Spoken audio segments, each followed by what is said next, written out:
अल्लाह तबारक व तआला फरमाना है कि ये जो इतराज़ लोग करेंगे ये कौन होंगे? ये बेवकूफ़ होंगे। बेवकूफ़ क्यों कहा? इसलिए कि अल्लाह के हुक्म के मुकाबले में जो बात करता है, अल्लाह के हुक्म पर जो इतराज़ करता है, वो बेवकूफ़ और अहमक ही हो सकता है। कोई अक्लमंद आदमी रब के हुक्म में चू चरा नहीं कर सकता है। वो कहता है जैसे मेरे बड़े ने हुक्म दिया।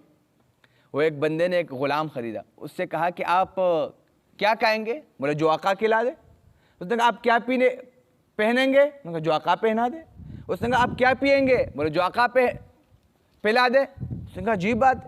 बोले मैं तो आपका ग़ुलाम हूँ। उसने कहा आपने मुझे बहुत बड़ा दर्स दिया, आप मेरे चंद पैसों की वजह से ग़ुलाम बन गए। मैं जिसका ग़ुलाम हूँ, हर एतबार से ग़ुलाम हूँ। ये जवाब तो मुझे उसके लिए देना चाहिए था। वो जो हुक्म करे मैं उस पर लब्बैक कहूँ, वो जो खिलाए तो उस पर खुश हूँ, वो जो पहनाए उस पर खुश हूँ, शुक्र अदा करूँ और उसकी इबादत और बंदगी करूँ।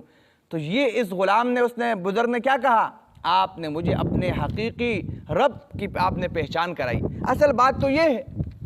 तो ये बेवकूफ़ कौन लोग बेवकूफ़ होंगे? जो रब के हुक्म में क्या करेंगे? चू चरा करेंगे।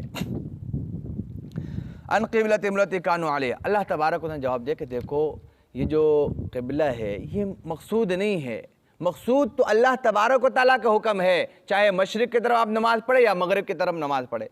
मसला है अगर आपको कुदरत हासिल नहीं है, आपको कुदरत हासिल नहीं है क़िबले की तरफ, हालत जंग चल रही है या दूसरी कोई सूरत है, आप क़िबले की तरफ जो है कुदरत नहीं पा रहे और हासिल नहीं है, तो आप बग़ैर क़िबले की तरफ भी क्या कर सकते हैं? नमाज़ पढ़ सकते हैं। यहाँ तक कि एक आदमी जंगल में है, बयाबान में है, कोई बताने वाला नहीं है कि क़िबला कहाँ पर है, कोई बताने वाला नहीं है। इसने गौर व फिक्र किया और उसके बाद उसने नमाज पढ़ी। जब बाद में पता चला कि इसने तो बिल्कुल मुखालिफत सिमत पर नमाज पढ़ी, तब भी इसकी नमाज हो जाएगी।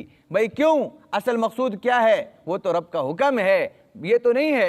इसी वजह से बाद लोगों ने, हिंदुओं ने यह एतराज़ उठाया कि भाई ये आप लोग हमें कहते हो कि आप बुत की इबादत करते हो, तो तुम लोग भी तो क्या पत्थर के सामने इबादत करते हो, उसका जो है पूछते हो। ये काबा क्या है? पत्थरों का बना हुआ है, एक कमरा सा है। उस दिन मैंने बतलाया था कि 44 जो है फिट है और 50 फिट इसकी बुलंदी है।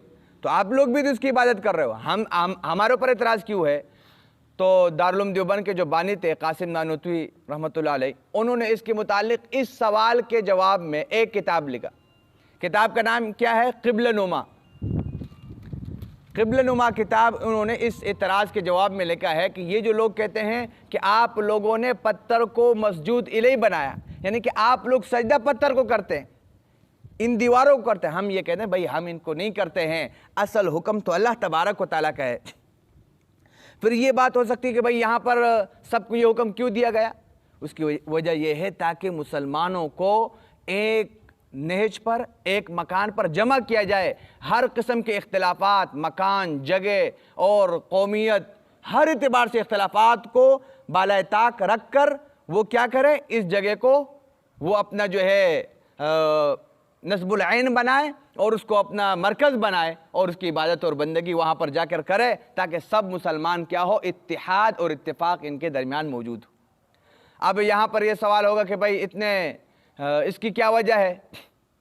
इसकी वजह यह है कि जब असल इबादत तो अल्लाह तबारक व तआला की है, अल्लाह तबारक व तआला ने इस मकान में वो बरक़ात रखी है और अल्लाह तबारक व तआला की ख़ास तजल्ली हर वक़्त बैतुल्लाह पर होती है, तो वो तजल्ली मुसलमानों को यहाँ से मिलती है। वो तजल्ली क्या होती है? मुसलमानों को मिलती है। तो इस वजह से भी इनको ये मकाम हासिल है। मज़ीद आप ये देखें, हम ये कहते हैं कि भाई हम इसकी इबादत नहीं करते हैं, अल्लाह तबारक व तआला की इबादत करते हैं। देखो जो लोग बुत की इबादत करते हैं ना, बुत का सामने होना ज़रूरी है। मिसाल के तौर पर हमने ये बतला दिया ना कि काबा जो है उसकी बुलंदी कितनी है? 50 फिट। जो आदमी 50वें मंजिल पर खड़ा हो, ऊपर खड़ा हो, तो उसकी भी नमाज हो जाएगी। अब होना तो ये चाहिए इसकी नमाज ना हो अगर हम इसकी इबादत करते, भाई सामने तो नहीं है ना।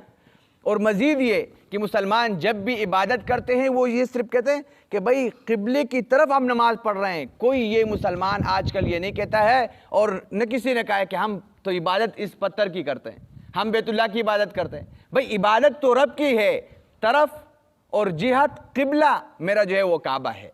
बात समझ में आ रही है कि नहीं? यहाँ तक कि अगर कोई काबे के ऊपर भी नमाज पढ़े तब भी उसकी नमाज हो जाएगी। जो लोग बुत की इबादत करते हैं वो बुत के ऊपर नमाज पढ़ेंगे, वो तो तौहीन समझते हैं इसकी।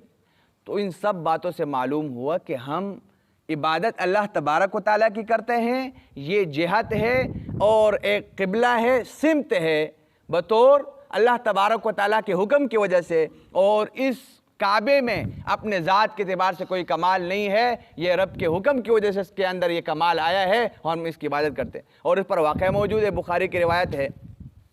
हज़रत उमर फ़ारूक रज़ियल्लाहु तआला अन्हु आए और हजर अस्वद के सामने खड़े हो गए। उन्होंने कहा कि ए पत्थर, मैं तुझे जानता हूँ, न तू ज़रर दे सकता है न तू फ़ायदा दे सकता है। मेरी नबी की सुन्नत है, मैंने अपने नबी को देखा कि तुझे बोसा दिया है, अगर मैंने अपने नबी को ना देखा होता तो मैं तुझे बोसा ना देता। भाई ये तो हमारी शरीयत है।